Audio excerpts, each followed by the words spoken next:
Ngarang numidang Yaigang Pokpi Police Station na Konba Sana Sabi Thamna Pokpi Santi Khongbal Sabung Khok Khunogi Maitei Khul Singda Kuki Khutlai Paibe Singna Akan Ba Mawongda Nongmai Kapsin Duna Attack Chatharakrai Maitei Khunja Sing Thawai Hingna Balanje na Khibadagi Khulda Hanjinba Kinare Press na Fangba Paw Amagi Matung Inna Ngarang numidang Pung Nipan Makhairom Tarakpa Aduwaida Maitei Khulgi Khunja Sing numidangi Chak Ising Chaba Loiraga Pothanaba Tawnaringaida Ikhang Khangaudana Sunurok Samusong Saimol Kuki Kul Thamna Pokpi Maning Chingthak Kaune Ching Mathak Amadi Urang Patrom Dagi Masing Khangdana Nongmai Round Chamagi Mathak Ta Kapsalaktuna Attack Chatharakibani Haire Thaudo Asiga Mari Lainana Khunja Amana Tom Tibida Hai Chingpong Chingyada Lairiba Sana Sabi Thamna Pokpi Santi Khongbal Sabung Khok Khunogi Maitei Khul Singda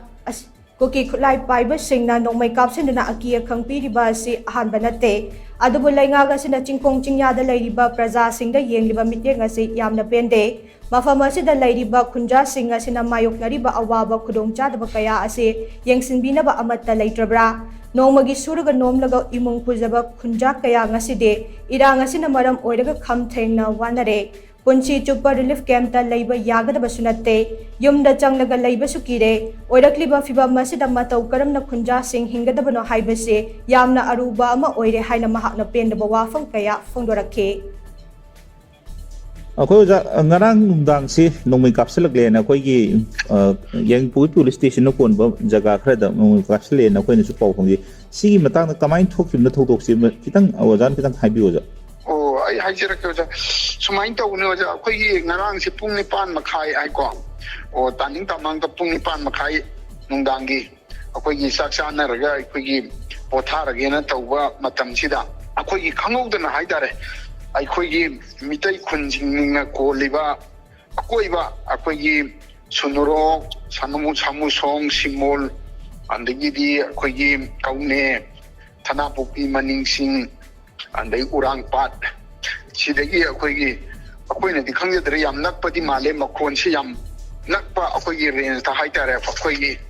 no may round Samagi Matata Akoi was it Makoigi Sana Sabi Tanapopi Akoi Santi Khongbal Sambo Khuno Akoi Sina Oliva Akoi Mitai Khunjingi Jaga Singsida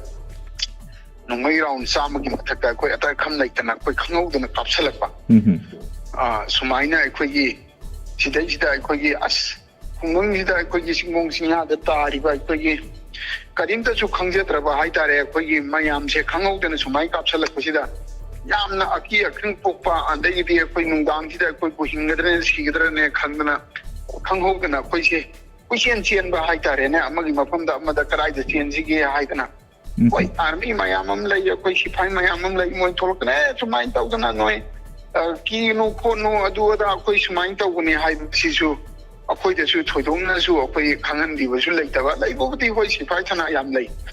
Aduna Akoina was in Mayam the Hijanic with Koi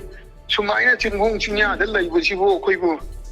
Akoi Kari Haine, Koi Mama Pok the Bana Yopa, Atombigi Masagi type. Kanana Suyings and dinner later, Koi